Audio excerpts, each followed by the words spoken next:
હાલો મિત્રો, આપણે નકરા કાજુનું શાક બનાવવાનું છે.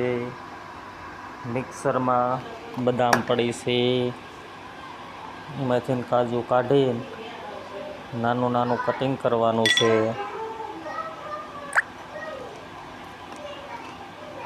એક ફાડિયામાંથી 4 થી 5 કટિંગ કરવાનું છે. એ આપણે 2 કાઢ્યા એટલે એક પાછું મૂકી દેવાનું.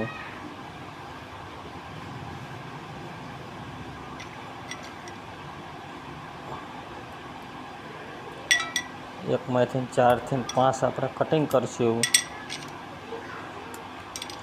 બીજો બધો વઘાર આપણે પાસે મૂકી દીધો છે. એક આપણે લઈને પાછું 2ની જરૂર હતી નહીં એટલે પાછું મૂકી દીધું.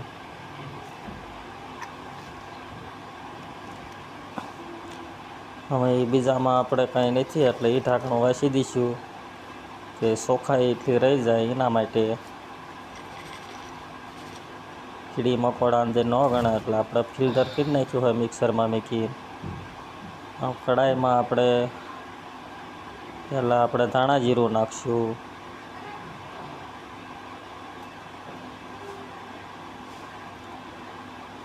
પછી મીઠું, તેની પછી હળદર,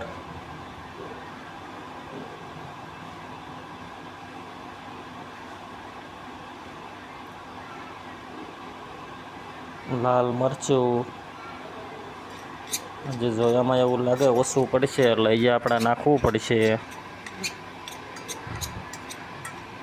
થોડુંક મરચું વધુ હોય તો એના માટે શાક ટેસ્ટિંગ થઈ જાય એટલે આપણે થોડુંક મીઠું, મરચું, હળદર, ધાણા જીરું બધું રેડી થઈ ગયું છે.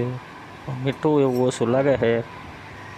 પાણી 2 ચમચી, 3 ચમચી, 4 ચમચી પાણી નાખીને આપણે સરખું એકમેક કરી નાખશું. હજી થોડુંક કલર નથી પકડ્યો, લાલ મરચું હજી આપણે થોડુંક નાખવું એની જરૂરી છે.